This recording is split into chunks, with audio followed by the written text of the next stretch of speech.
My name is Josephine Merrick. Everyone who's ever mattered to me calls me Jo. I'm 41 years old, and last September, I was standing in my workshop in Austin, Texas, wiping grease off my hands, when my phone buzzed with a text from a number I hadn't seen in 9 years. My mother. For 30 years, my family had a nickname for me. They didn't use it to my face very often. They were subtler than that. But I heard it enough times through door frames and thin walls to know exactly where I stood. The dumb one. The one who wasn't going to amount to much. The one you didn't bother explaining things to twice, because what was the point? Then, on a Tuesday afternoon last fall, a business journal published an article with my name in the headline. A photograph of me standing in front of a manufacturing plant, and a number attached to it that made my mother's hands shake so badly, she told me later, she had to set her phone down twice before she could finish typing. $47 million. Welcome back to Hidden Truth Stories. This is where we tell the stories about the people who got underestimated their whole lives and what happens when the bill for that finally comes due. If a story like this has ever felt personal to you, drop a comment and let me know. And before we go any further, where are you watching this from tonight? Type your city below. I read every single one.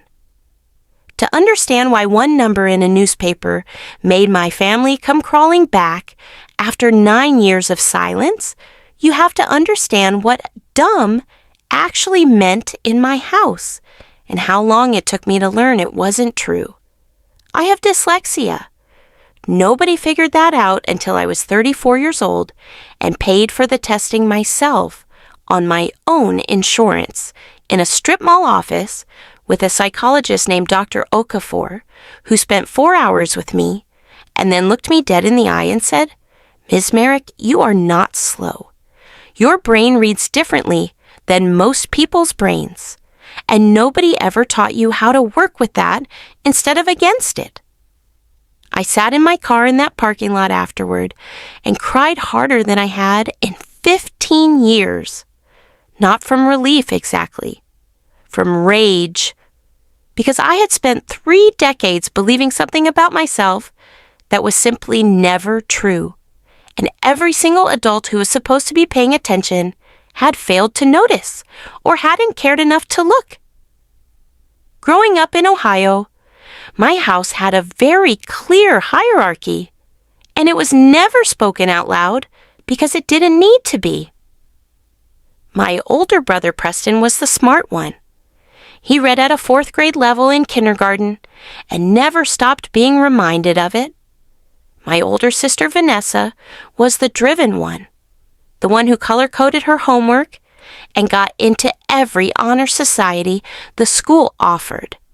And then there was me, 3 years younger than Vanessa, who could stare at a page of instructions for 20 minutes and still not be able to tell you what it said, who reversed letters until I was in the 7th grade, who read at a pace that made teachers sigh audibly when they called on me. Nobody ever tested me for anything.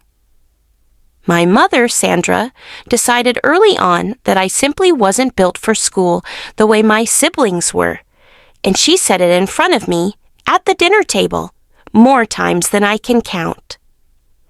Preston gets his brains from your father's side, Vanessa gets her drive from me, and Jo, well, Jo's got a good heart. That was the compliment I got instead of an education. A good heart. As if that was a consolation prize for a brain that supposedly didn't work. My father, Gary, ran a small parts distribution business and mostly stayed out of it, except for the nights he'd help Preston with his science fair projects at the kitchen table for hours, while I sat 2 feet away doing my own homework alone, sounding out words under my breath, asking for help, and getting told, "You'll get it eventually, Jo. Just keep trying." Nobody ever asked why trying harder wasn't working. It never occurred to anyone in that house that the problem might not be effort. It never occurred to them that a 14-year-old girl who was memorizing entire paragraphs by having her friend read them aloud twice, just so she could sound competent in class, might actually be working 3 times harder than her siblings for a fraction of the results. And that maybe that meant something different than dumb. By the time I was 16, I had internalized the label so completely that I stopped raising my hand in any class ever. I took the vocational track instead of college prep, and nobody in my family objected because nobody expected differently. Vanessa went on a full scholarship to a state law school. Preston went to medical school 2 years after that. And I went to a 2-year technical program to become a machinist, which my mother described to her friends in front of me as practical for someone like Joe. I remember one specific afternoon from that year with a clarity I wish I didn't have. I'd brought home a report card with a C in English and an A in my shop elective, and I'd actually felt proud walking in the door, because that A had cost me more effort than any grade Preston or Vanessa had ever earned. My mother looked at both grades for exactly as long as it took to read them, handed the card back, and said, "Well, at least you've got a fallback." Not "I'm proud of you," not even "good job." A fallback, as though the thing I was actually good at was merely insurance against the failure everyone had already decided I was. I want you to sit with that phrase for a second because it's the whole story in miniature, practical. For someone like Joe, not "she's talented with her hands," not "she's good at something the rest of us aren't." Just a quiet, permanent demotion, dressed up as acceptance. If you were ever the one your family quietly decided wasn't as capable as your siblings, tell me in the comments, what did they call you instead of dumb? Here's what nobody in my family knew, because nobody ever asked. The machine shop floor is where I finally understood, for the first time in my life, that my brain worked perfectly fine. It just worked differently. I could hold a 3-dimensional tolerance drawing in my head and rotate it, spot a half-degree error in a fixture before it ever touched metal in a way that made senior machinists twice my age start asking me to check their setups. I couldn't read a paragraph of dense text quickly, but I could look at a blueprint for 4 seconds and see the flaw in it that a room full of engineers had missed. Nobody had ever told me that dyslexia and strong spatial reasoning often travel together. I found that out on my own years later from a research paper I had to have read aloud to me by a text-to-speech app, because reading dense academic writing was still and remains one of the hardest things I do. I worked my way up over 12 years from machinist to shop supervisor to eventually running my own small precision manufacturing shop out of a rented warehouse in Austin, making custom components for industrial equipment. It was never glamorous. I worked 60-hour weeks. I ate dinner standing at a workbench more nights than I sat at a table. But it was mine, and nobody in it ever called me the dumb one. My family did not come to my shop's opening. They did not come when I got my first major contract.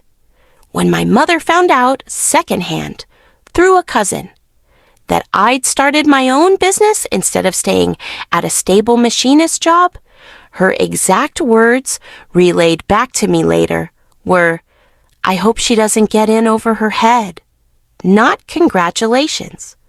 A warning dressed up as concern, the same shape it had always come in. The break with my family happened 9 years ago, and it wasn't dramatic, the way people expect these things to be. There was no screaming match. There was a Thanksgiving dinner where Preston, by then a practicing cardiologist, made a joke about how I probably couldn't have handled medical school with the reading. And everyone at the table laughed, including my mother. And I sat there and realized that I was 32 years old and they were still doing the exact same thing they'd done since I was 7. Treating my learning difference as a punchline instead of a fact about how my brain worked, one they'd never once bothered to actually understand. I got up from that table, drove myself home, and I didn't go back. I didn't send an angry letter. I didn't explain myself. I simply stopped attending the family events, stopped returning most calls, and let 9 years of quiet build a wall between us that nobody on their side seemed to notice was even there. Because it turns out you can go a very long time not noticing someone's absence if you never particularly valued their presence to begin with.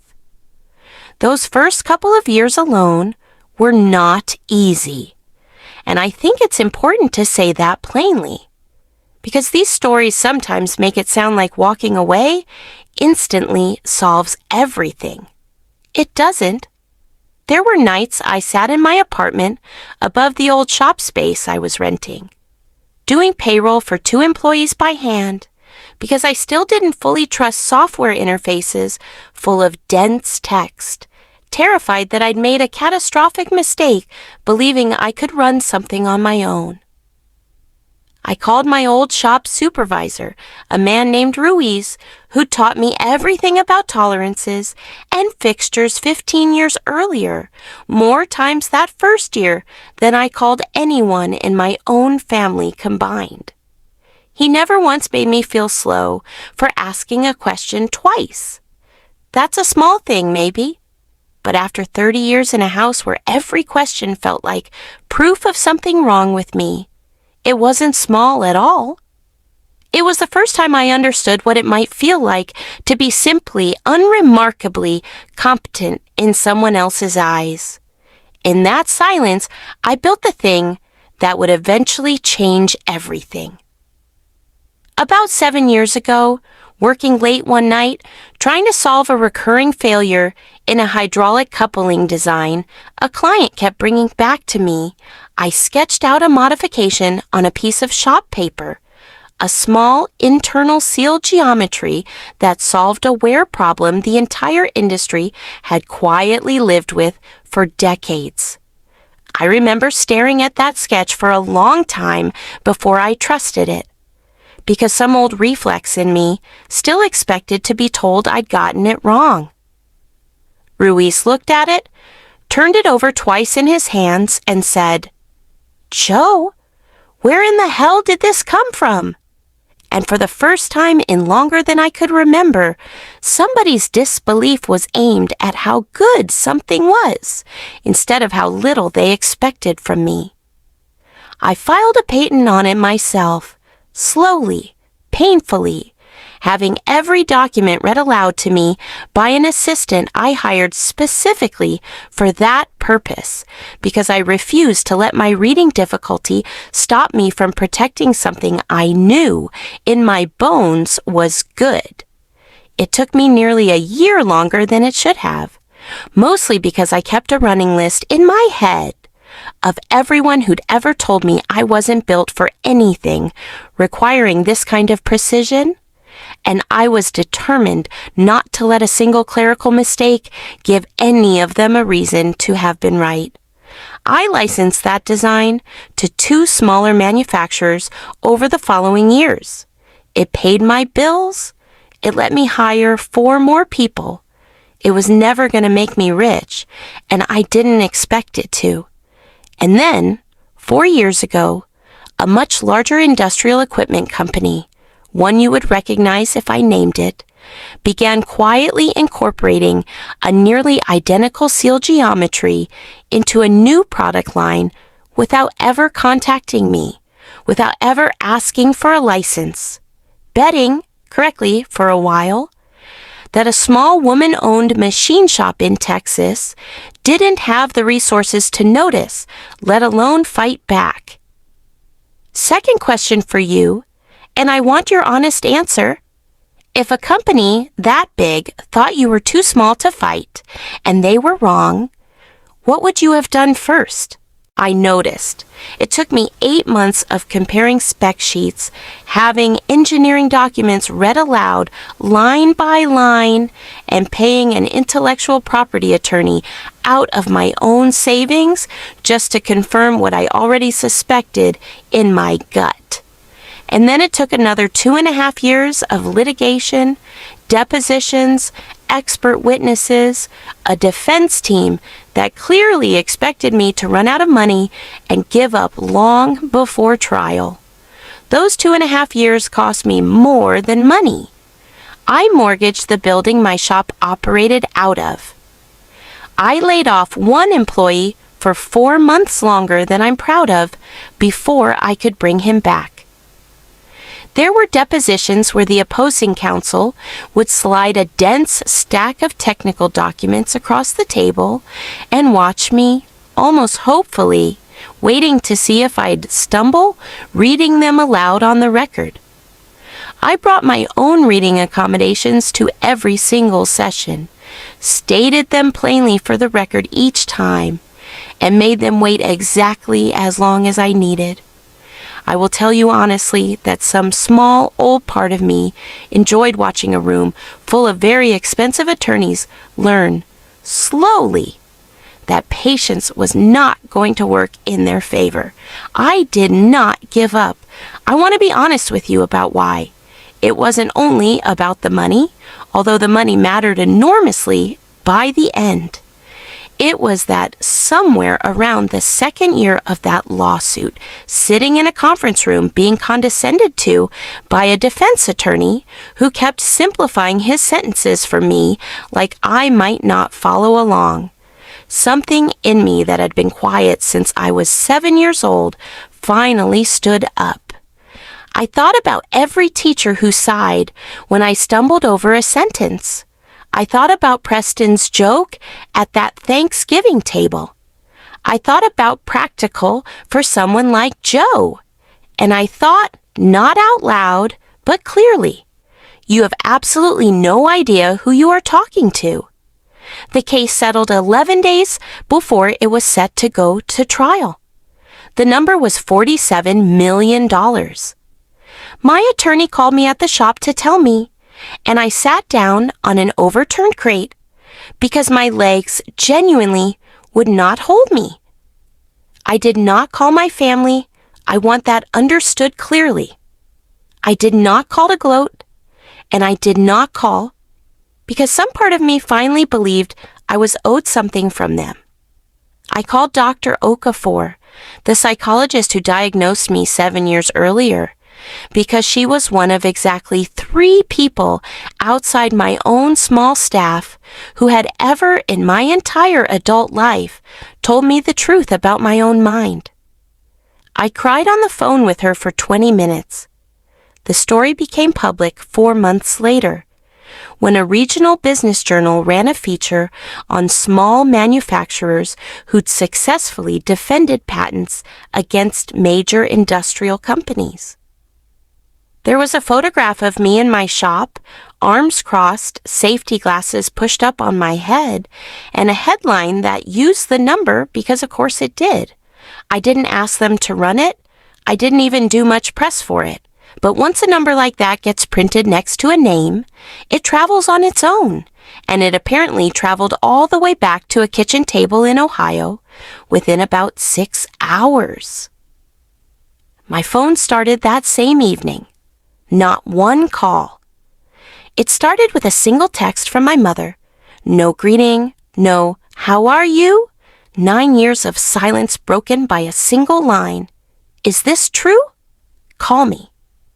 I stared at that text for a long time before I answered anything. And while I sat there, An old family group chat I'd muted years earlier, but never left, began lighting up in the background of my phone, the way it always used to, except this time I actually watched it.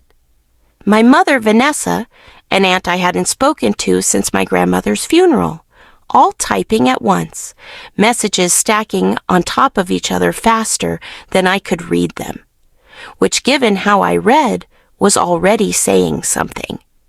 And then, exactly like it always seems to, in these stories, it went quiet.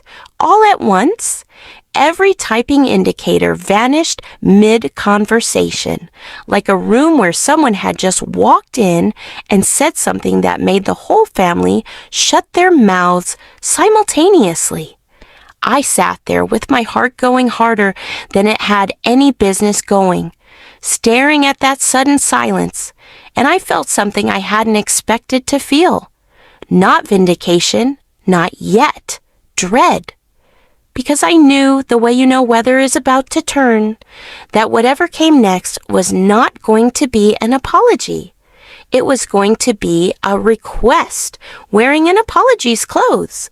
The call started about 20 minutes after that.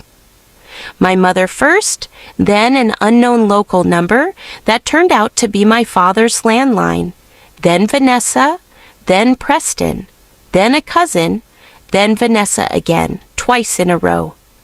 I let them ring. I sat in my kitchen and watched the counter climb, the way you'd watch a storm gathering on a radar screen, feeling that particular mixture of fury and grim curiosity that I imagine most people feel exactly once in their life, if they're unlucky enough to have a family capable of producing this kind of moment. Somewhere around the 15th missed call, I found myself doing something strange. I got up and walked into my workshop, still attached to the house by then, and I ran my hand along the edge of the machine that had cut the very first prototype of that sealed design 7 years earlier, back when nobody outside of Ruiz and 2 clients knew my name at all. I stood there for a long moment in the quiet, greasy dark of that shop, phone buzzing uselessly in my pocket, and I thought about how strange it was that the same hands my mother once called practical for someone like Joe were the hands that had just made an entire family suddenly remember they had a daughter. By the time the calls stopped coming in waves and settled into a slower, more deliberate rhythm, 41 missed calls sat on my screen in under 2 hours. Not one voicemail led with an apology. I want to say that plainly, because it's the detail that tells you everything about what actually happened that night. Not one voicemail said, "We were wrong about you, we're sorry, we've missed you." Every single one, in one form or another, found its way to money. My mother's voicemail was the one I finally played.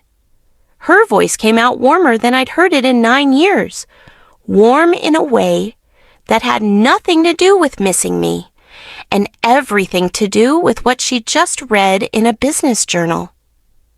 She said my name twice, the way you test a bridge before you put your weight on it.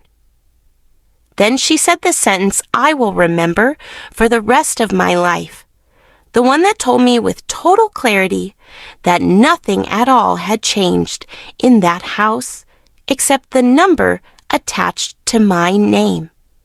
"Joe, honey, we saw the article. 47 million. We could really use your help right now. Your father's business has been struggling, and Preston's malpractice insurance premiums have gotten out of control. And honestly, sweetheart, it would mean so much to the family if you'd consider helping out. You always did have such a good heart. A good heart."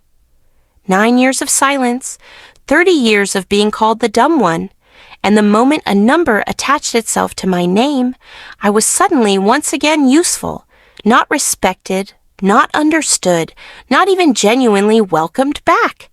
Useful in exactly the same shape as before, just with several more zeros attached. I did not call my mother back that night. I did not call Vanessa, who left a message 4 minutes long, explaining in the same tone she'd once used to explain to 7-year-old me why I hadn't made the honor roll, exactly how much good the money could do for the family as a whole, the way we've always operated.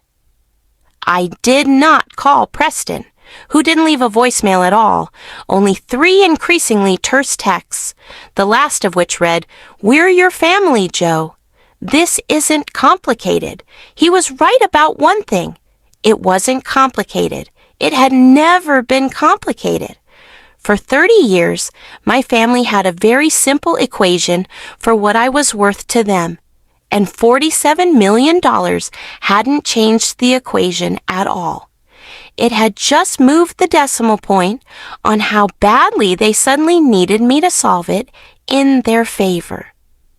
I sat in my kitchen that night, phone finally silent, and thought about the 7-year-old version of me who used to sit at that dinner table quietly rearranging letters in her head, trying so hard to make the words hold still, while her family built an entire identity for her out of what she couldn't do instead of ever once asking what she could. And I thought about Dr. Okafor's voice on the phone months earlier, telling me calmly and for the first time in my whole life that my mind had simply never been broken.